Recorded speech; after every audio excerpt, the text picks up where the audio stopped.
20 വർഷത്തിന് ശേഷം തൂക്കുകയറിൽ തീർപ്പ്. മാന്നാർ ജയന്തി കൊലക്കേസിലെ പ്രതിക്ക് വധശിക്ഷയും 1 ലക്ഷം രൂപ പിഴയും ശിക്ഷ വിധിച്ചു.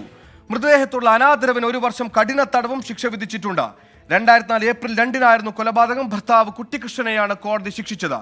മനീഷ് മഹിബാൽ ആലപ്പുഴയിൽ ചെയ്തു. മനീഷ്, 2004 നടന്ന ഒരു കൊടും കൃത്യം, അതും 1.5 വയസ്സുകാരിയെ മകളുടെ മുമ്പിൽ വെച്ച് മാതാവിനെ കഴുത്തറുത്തുകൊന്ന ക്രൂരത. ഒടുക്കം 20 വർഷത്തിന് ശേഷം പ്രതിക്ക് തൂക്കുകയറിൽ തീർപ്പ് വന്നിരിക്കുന്നു. എന്താണ് വിധിയുടെ വിശദാംശങ്ങൾ?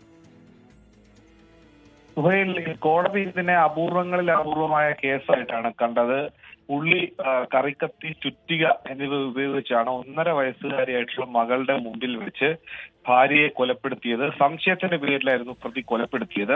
ഇന്ത്യൻ ശിക്ഷാ നിയമം 302, 297 എന്ന സെക്ഷനുകൾ അനുസരിച്ചാണ് കൊലപാതകം, മൃതദേഹത്തോടുള്ള അനാദരവ് എന്നീ വകുപ്പുകൾ കുറ്റങ്ങളെ പ്രതിക്ക് മേൽ തെളിഞ്ഞു എന്നാണ് മാവേലിക്കര അഡീഷണൽ ജില്ലാ സെഷൻസ് കോടതി 1 ജഡ്ജി VG ശ്രീദേവി കണ്ടെത്തിയിട്ടുള്ളത്. പ്രതിക്ക് വേണ്ടി ഹാജരായിട്ടുള്ള ആള്, പ്രതിക്ക് മാതാപിതാക്കളോ മറ്റ് ബന്ധുക്കളോ ഒന്നും ഇല്ല, ആരും തന്നെ ഇല്ല. പ്രായം കണക്കിലെടുത്ത് പരമാവധി ശിക്ഷയിൽ നിന്ന് ഇളവ് ചെയ്യണമെന്ന് പ്രതിഭാഗം അഭിഭാഷകൻ കോടതിയിൽ അഭ്യർത്ഥിച്ചു. എന്നാൽ ഈ പ്രതി നടത്തിയത് കൊലപാതകത്തിന് ശേഷം മൃതദേഹം വികൃതമാക്കുന്ന രീതിയിലടക്കം കത്തി കൊണ്ട് പല കാര്യങ്ങളും മൃതദേഹത്തിൽ ചെയ്തു. അതുമല്ല, 1.5 വയസ്സുള്ള കുട്ടിയുടെ മുന്നിൽ വെച്ചാണ് പ്രതി ക്രൂരമായ കൊലപാതകം നടത്തിയത്. യാതൊരുവിധ ദയയും പ്രതി അർഹിക്കുന്നില്ല. പരമാവധി ശിക്ഷ നൽകണമെന്നാണ് പബ്ലിക് പ്രോസിക്യൂട്ടർ വാദിച്ചത്. പ്രതിഭാഗം കേട്ടതിനെ തുടർന്ന് ഇന്ന് വിധി പറയുകയായിരുന്നു. 2004 ഏപ്രിൽ 2-നാണ് പകൽ 3 മണിയോടുകൂടിയായിരുന്നു ഈ 4 നടുക്കിയ കൊലപാതകം.